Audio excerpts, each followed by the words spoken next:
विद्यार्थी मित्रांनो, आपण मागच्या वर्षी राज्यशास्त्र विषयाचा आपलं नवीन सिलेबस जो होता 2019-20चा, तिच्यामध्ये आपण बऱ्याच म्हणजे एक 4 विभागामध्ये ते पुस्तक आपलं विभागलेलं होतं आणि तिच्यामध्ये आपण 11वीमध्ये हा राज्यशास्त्र हा विषय पहिल्यांदा स्वतंत्रपणे अभ्यासलेला होता.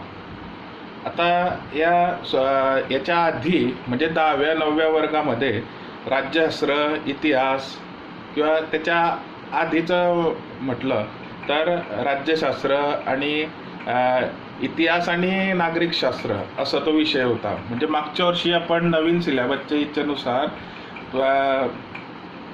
प्रथमतःच पहिल्यांदाच आपण अभ्यास जो होता हा राज्यशास्त्राचा केला. आपलं पुस्तकाची विभागणी जी काही होती ही 4 गटांमध्ये केलेली होती. म्हणजे पहिला जो काही गट होता भाग 1 तो म्हणजे राजकीय संकल्पना आपण तिच्यामध्ये काही महत्त्वाच्या अभ्यासलेल्या होत्या. फॉर एक्झाम्पल राज्य, स्वातंत्र्य आणि हक्क, त्यानंतर समता आणि न्याय, हे 3 संकल्पनांशी संबंधित प्रकरणं ही त्या ठिकाणी होती. त्यानंतर दुसरा भाग जो काही होता या 11वीच्या राज्यशास्त्राच्या पुस्तकामध्ये हा तुलनात्मक शासन आणि राजकारण याच्याशी संबंधित होता. मग याच्यामध्ये कोणते कोणते प्रकरणं होते आपले, तर संवैधानिक शासन म्हणजे काय आहे नेमकं, प्रतिनिधित्वाची संकल्पना, त्यानंतर न्यायमंडळाची भूमिका, हे सर्व आपण तुलनात्मक शासन आणि राजकारण या दुसऱ्या भागामध्ये अभ्यासलेलं होतं. त्यानंतर तिसरा एक भाग होता जो आपण द्वितीय सत्रामध्ये अभ्यासलेला होता, तो म्हणजे लोकप्रशासन, भाग 3. लोकप्रशासन त्यानंतर विकास प्रशासन काय आहे हे असे 2 प्रकरणं आपण त्या 3ऱ्या भागामध्ये अभ्यासलेले होते. त्यानंतर चौथा जो काही भाग आहे आंतरराष्ट्रीय संबंध, याच्यामध्ये हे साधारणतः म्हणजे एकच प्रकरण जे होतं 9वं आणि 10वं असं जे प्रकरण होतं, त्याच्यात 1945 नंतरचे जग भाग 1 आणि 1945 नंतरचे जग भाग 2. म्हणजे या भाग 2 जो काही होता 1945 नंतरचे जग, याचा हा सोव्हिएत रशियाच्या विघटनापर्यंतचा अभ्यासक्रम, 1991 पर्यंतचा अभ्यासक्रम आपण मागच्या वर्षीच्या 11वीच्या राज्यशास्त्र विषयामध्ये आपण अभ्यासलेला होता. म्हणजे अशा पद्धतीने या 4ही भागांच्या सुरुवातीला प्रत्येक भागाची एक स्वतंत्र प्रस्तावना आपण अभ्यासलेली होती. त्यामुळे या प्रत्येक 4ही भागाचे प्रत्येक क्षेत्राची ओळख आपल्याला त्या माध्यमातून झालेली होती. अशी 10 प्रकरणं आपण 11वीमध्ये अभ्यासलेली होती. मागच्या वर्षी नवीनच हा सिलेबस आपल्याला होता. आता यावर्षी आपला जो काही सिलेबस आहे, नवीन सिलेबस, हा सिलेबस म्हणजे 2020-21 या शैक्षणिक वर्षामध्ये हा सिलेबस सुद्धा जो काही आपला या वर्षीचा हा 6 प्रकरणांमध्ये विभागला गेलेला. म्हणजे 11वीचा जो काही आपल्या प्रकरणाचा जो काही शेवट झाला साधारणतः 1945 नंतरचे जग भाग 2, तर सोव्हिएत रशियाच्या विघटनापर्यंतचा आपण जो काही अभ्यासक्रम अभ्यासलेला होता, त्याच्यानंतरचा पुढचा अभ्यासक्रम हा 12वीच्या या सिलेबसमध्ये म्हणजे पहिल्या प्रकरणाच्या रूपाने आहे. तर प्रकरणाचं समजा जे काही प्रकरणं आहे ते आधी मी तुम्हाला सांगतो की 6 प्रकरणं आहे कसे कसे. 1991 नंतरचे जग हे पहिलं प्रकरण आहे राज्यशास्त्र विषयाचं. त्यानंतर आहे 1991 नंतरच्या महत्त्वाच्या संकल्पना आणि समस्या. त्यानंतर आहे जागतिकीकरण, जे दुसरं प्रकरण आहे 1991 नंतरच्या महत्त्वाच्या संकल्पना, तिच्या संकल्पना आणि समस्या आणि जागतिकीकरण हे दुसरं प्रकरण. प्रकरण 3रं जे आहे हे 1991 नंतरच्या महत्त्वाच्या संकल्पना आणि समस्या, तिच्यात आहे मानवतावादी प्रश्न. त्यानंतर आहे समकालीन भारत, प्रकरण 4, शांतता, स्थैर्य आणि राष्ट्रीय एकात्मतेसमोरील जे काही आवाहनं आहे हे या प्रकरणामध्ये 4थ्या प्रकरणामध्ये आपल्याला यावर्षी अभ्यासायचं आहे. त्यानंतर आहे 5वं प्रकरण, ते आहे समकालीन भारत, तिच्यामध्ये सुशासन म्हणजे 11वीशी संबंधित जे काही 4 गट आपण काही केलेल्या होत्या संकल्पना वगैरे, त्याचा बराचसा पुढचा भाग हा 12वीच्या सिलेबसमध्ये घेण्याचा प्रयत्न केलेला आहे. येत आहे लक्षात. म्हणजे समकालीन भारत, तिच्यात सुशासन काय आहे, आजची स्थिती भारतातली साधारणतः. आणि शेवटचं प्रकरण जे काही आहे हे भारत आणि जग असं हे छोटंसं एक 73 पानांचं पुस्तक आपल्याला यावर्षी अभ्यासायचं आहे. म्हणजे 11वीच्या सिलेबसशी संबंधितच 12वीचं सिलेबस आहे. 11वीच्या पुस्तकाच्या प्रस्तावनेमध्येच तसा उल्लेख केलेला आहे की पुढच्या वर्षी तुमचं सिलेबस काय राहील, असं 2 ओळीमध्ये त्यांनी आपल्याला दिशा दर्शवलेली आहे.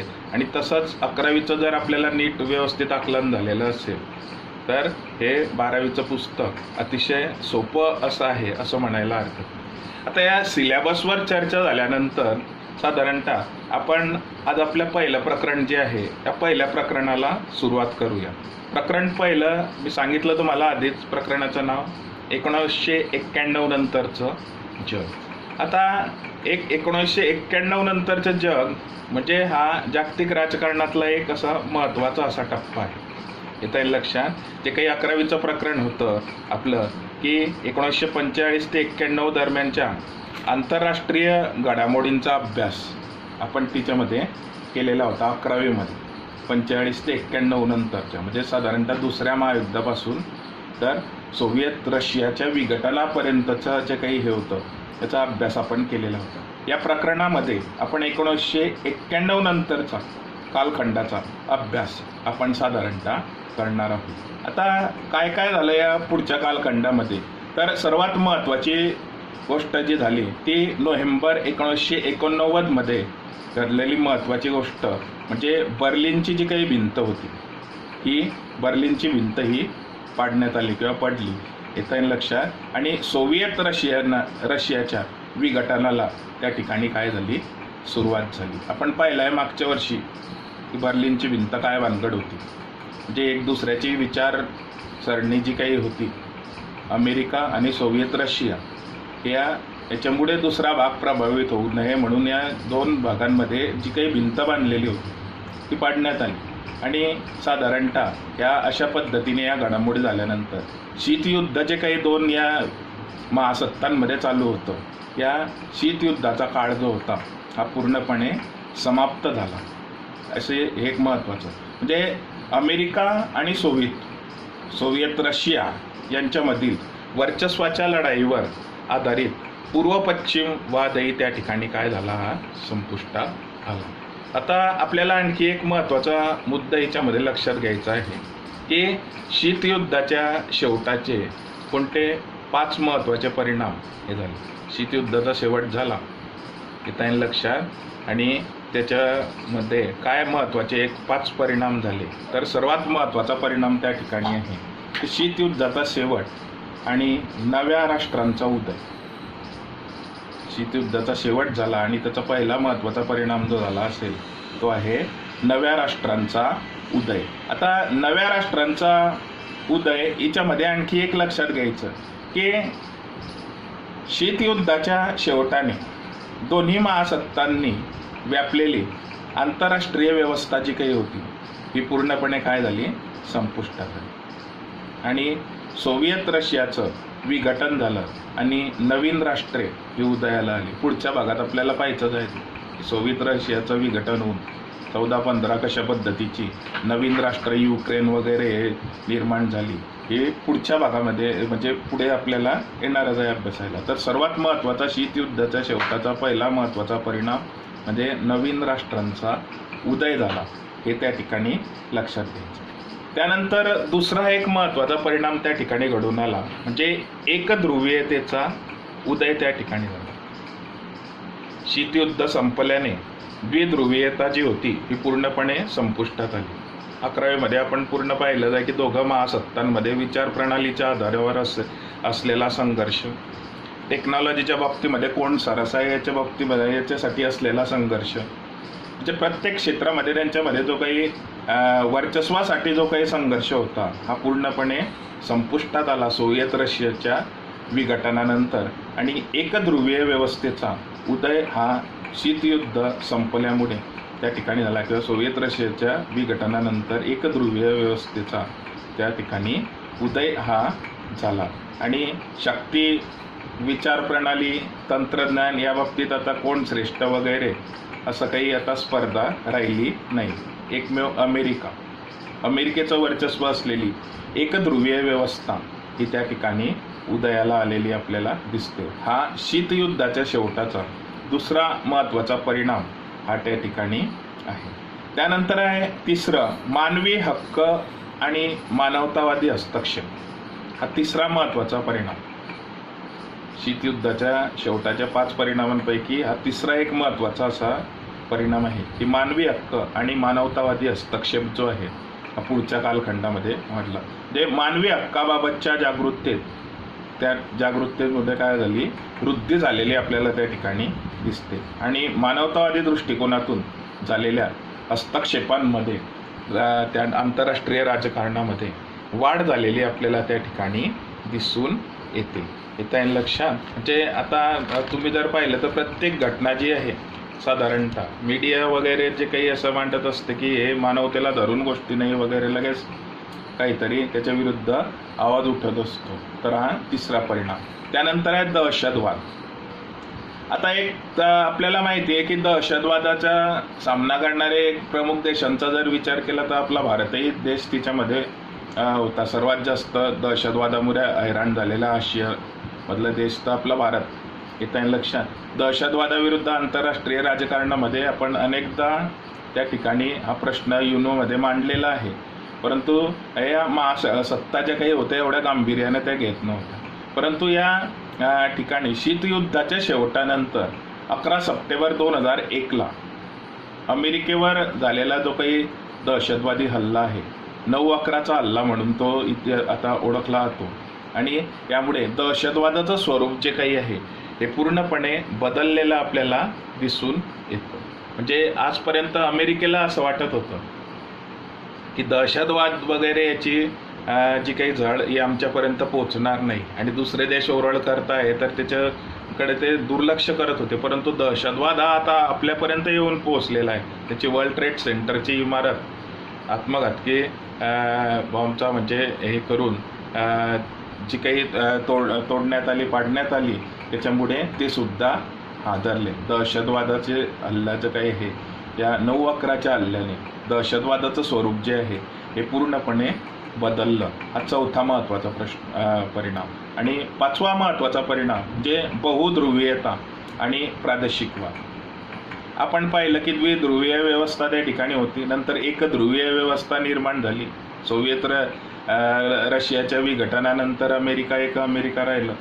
परंतु नंतरच्या काळामध्ये आपल्या असं लक्षात येतं की त्या ठिकाणी इतरही राष्ट्र जे काही आहे हे या महासत्तेला एक प्रकारे महासत्तेशी स्पर्धा करू लागले. चीन, भारत या राष्ट्रांचा प्रभाव हा वाढत गेलेला आपल्याला त्या ठिकाणी दिसतो.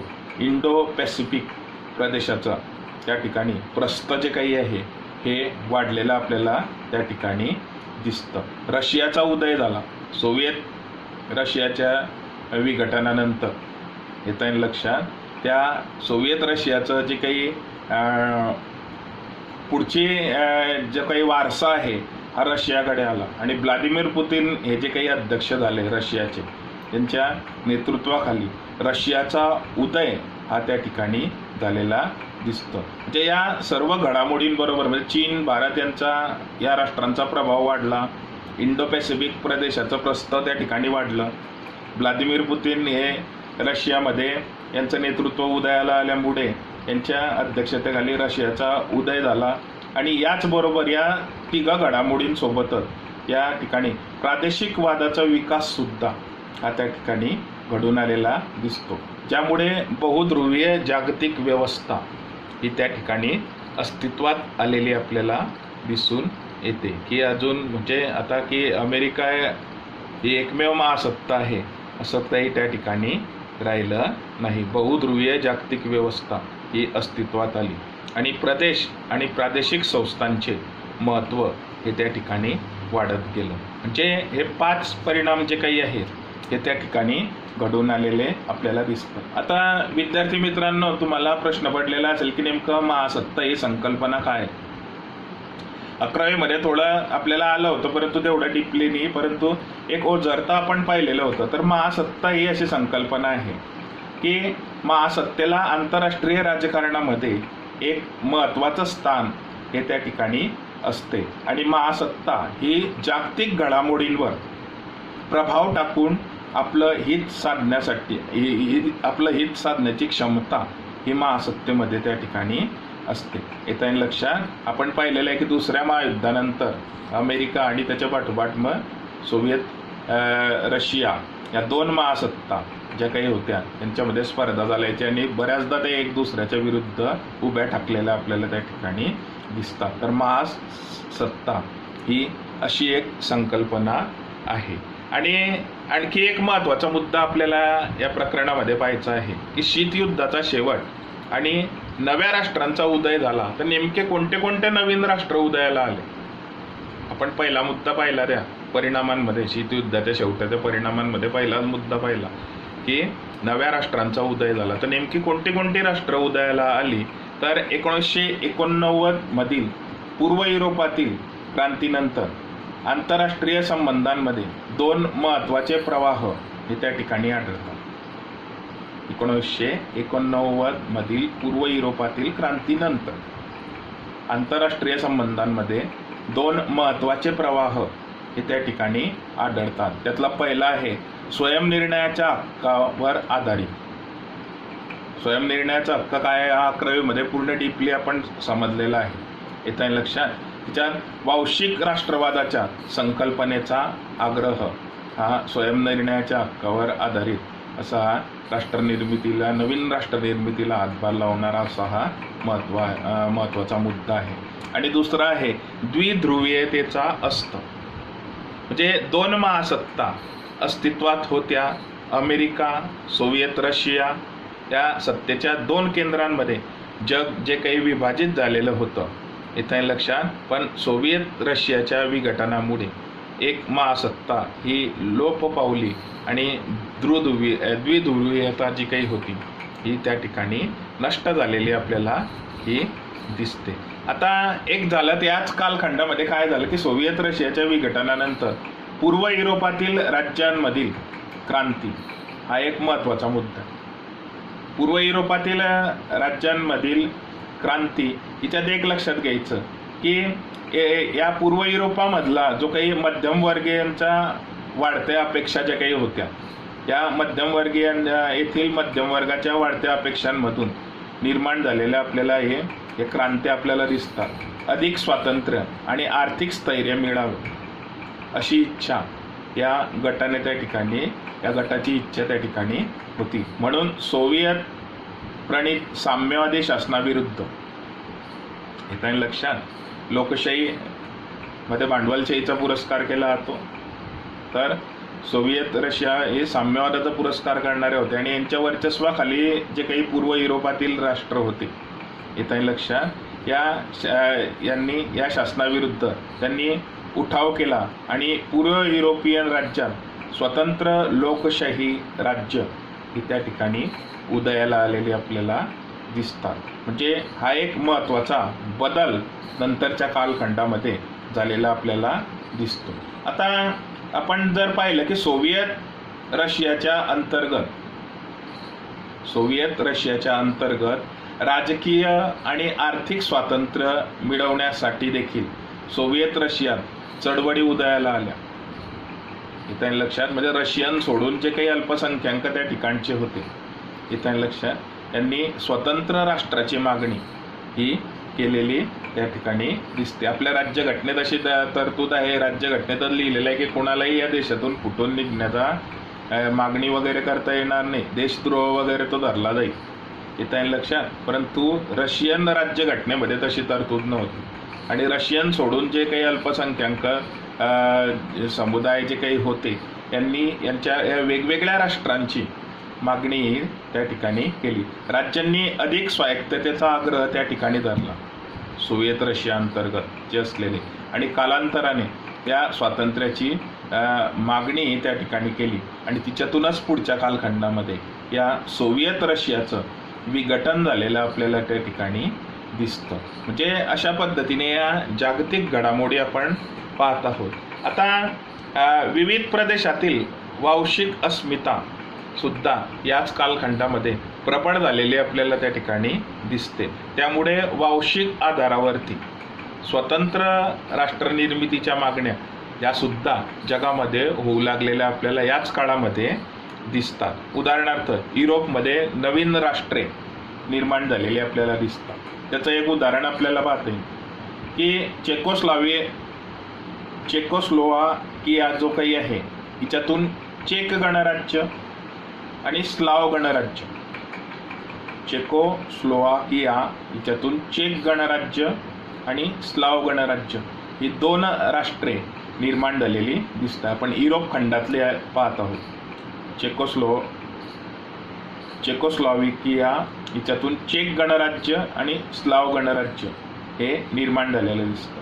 त्यानंतर आहे युगोस्लाविया जो आहे हिच्यातून Croatia, Slovenia, Serbia, Bosnia, Herzegovina, त्यानंतर उत्तर मेसिडोनिया, मॉन्टेनिग्रो इत्यादी 7 राष्ट्रे ही निर्माण झालेली आपल्याला त्या ठिकाणी दिसतात. म्हणजे युरोपमधल्या हे वेगवेगळे राष्ट्र जे काही आहे ही अशा पद्धतीने त्या मोठ्या भूभागातून कुठून निघालेली आपल्याला दिसते.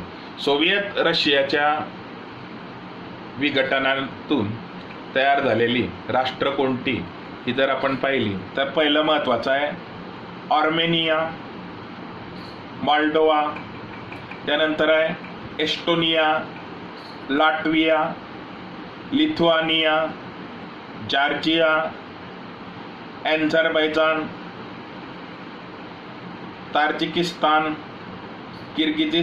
किर्गिझिस्तान, त्यानंतर आहे बेलारूस, उझबेकिस्तान, तुर्कमेनिस्तान, युक्रेन. इथं लक्षात रशियाच्या खालोखाल स्थिती असलेला युक्रेन हा त्याचाच भूभाग आहे. इथं लक्षात एक चांगली अर्थव्यवस्था असलेला देश कझाकस्तान आणि शेवटचा ज्याच्यातून ते निघाले की त्या सोव्हिएत रशियाचा वारसा जे चालवता आहे ते रशिया. इथं लक्षात म्हणजे अशा पद्धतीने या सोव्हिएत रशियातून 14 स्वतंत्र राष्ट्र ही निर्माण झालेली आपल्याला दिसतात. म्हणजे अशा पद्धतीने स्वशासनाच्या हक्कावर आधारलेल्या वांशिक राष्ट्रवादाला अनुसरून नव्या राज्याच्या निर्मितीचा प्रवाह जगाच्या व इतर भागात पडलेला आपल्याला त्या ठिकाणी दिसून येतो की अशा पद्धतीने नवीन राष्ट्रांची निर्मिती झालेली दिसते. आता हा जो काही स्वशासनाच्या हक्कावर आधारलेल्या वांशिक राष्ट्रवादाला अनुसरून नव्या राज्यांच्या निर्मितीचा जो काही प्रवाह आहे हा जगाच्या इतर भागामध्ये म्हणजे युरोप सोडून हा कुठे कुठे पडलेला दिसतो. तर पूर्व तिमोर जो होतं हिच्यातून हे इंडोनेशियापासून स्वातंत्र्य आलेलं आहे. त्यानंतर एरिट्रिया हे इथिओपियापासून स्वातंत्र्य आलेलं आहे. दक्षिण सुदान हे सुदानपासून स्वातंत्र्य आलेलं आपल्याला त्या ठिकाणी दिसतं. म्हणजे आजही वांशिक राष्ट्रवादावर आधारित स्वातंत्र्याच्या मागण्या होत असलेल्या दिसतात. म्हणजे बरेचसे देश स्वतंत्र आले आणि आजही काहींच्या मागण्या या आहेत की आम्हाला आमचं स्वतंत्र राष्ट्र हे असायला पाहिजे. आता कोणाकोणाच्या मागण्या आता आहेत तर ते जर आपण पाहिलं तर कॅटलोनिया जे आहे हे याला स्पेनपासून स्वातंत्र्य हवं आहे. कोसोवो जे आहे याला सर्बियापासून स्वातंत्र्य हवं आहे. युरोपातील काही देशांनी कोसोवाचा स्वतंत्र देशाचा दर्जा हा काय केलेला आहे मान्य केलेला आहे. तर येत्या लक्षात युरोपातील काही देशांनी याचा स्वतंत्र राष्ट्राचा दर्जा मान्य केलेला आहे. त्यानंतर चेचन्या या रशियापासून यांना त्या ठिकाणी स्वतंत्र हवे असलेलं आपल्याला दिसतं. म्हणजे या एकंदरीत पहिल्या प्रकरणाचा जर आपण विचार केला तर आपल्या असं लक्षात येतं की साधारणतः सिलेबसच्या बाबतीमध्ये जर आपण अभ्यासलं तर 11वीचाच पुढचा सिलेबस जो आहे हा 12वीसाठी घेण्यात आलेला आहे. बरेचसे संदर्भ आपल्याला 11वीच्या पुस्तकातले आपल्या कन्सेप्ट क्लिअर असल्या तर 12वीचं पुस्तक आपल्याला त्या ठिकाणी समजू शकतं. प्रकरण पहिलं जे काही आहे हे 1991 नंतरचं जग आणि 1991 नंतरचं जग जे काही आहे हे साधारणतः कसं आहे हे वेगवेगळ्या मुद्द्यांच्या आधारे आपण त्या ठिकाणी पाहिलं की साधारणतः शीतयुद्धाच्या शेवट झाला आणि त्याचे काय परिणाम घडून आले येत्या लक्षात. वेगवेगळ्या राष्ट्रांचा उदय कसा झाला, एकध्रुवीयतेचा उदय त्या ठिकाणी कसा झाला, मानवी हक्क आणि मानवतावादी हस्तक्षेप कसा वाढू लागला, जे आता कोणी कोणाचाच काही अन्याय सहन करायला तयार नाही येत्या लक्षात.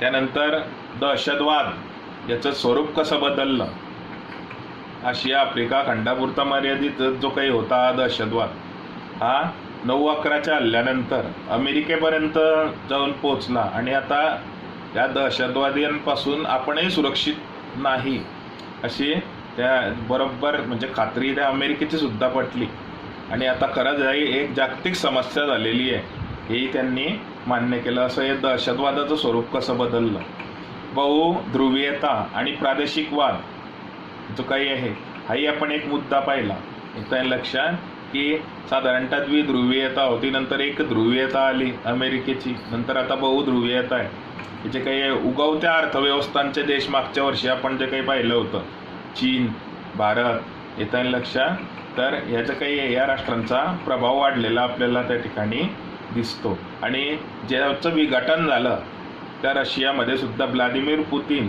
यांचं नेतृत्व उदयाला आलं आणि यांच्या अध्यक्षतेखाली रशियाचा उदय झालेला आपल्याला त्या ठिकाणी दिसतो. म्हणजे अशा पद्धतीने या 5 परिणाम या शीतयुद्धाच्या शेवटानंतर झालेले आपल्याला त्या ठिकाणी दिसून येतात. त्यानंतर महासत्ता म्हणजे काय भानगड आहे हेही आपण त्या ठिकाणी पाहिलं आणि नव्या राष्ट्रांचा उदय कसा झाला, कोणत्या राष्ट्रातून कोणत्या बाहेर देश निर्माण झाला येत्या लक्षात. अजून वांशिक आधारावरती कोणते देश निर्माण झाले, युरोपातले कोणते आहे, आणखी कोणाच्या आणखी काय काय मागण्या आहेत येत्या लक्षात. हे सर्व आपण समजून घेण्याचा प्रयत्न हा केलेला त्या ठिकाणी आहे. आता बाकीचा भाग जो आहे हा आपण पुढच्या तासाला त्या ठिकाणी पाहूया. धन्यवाद.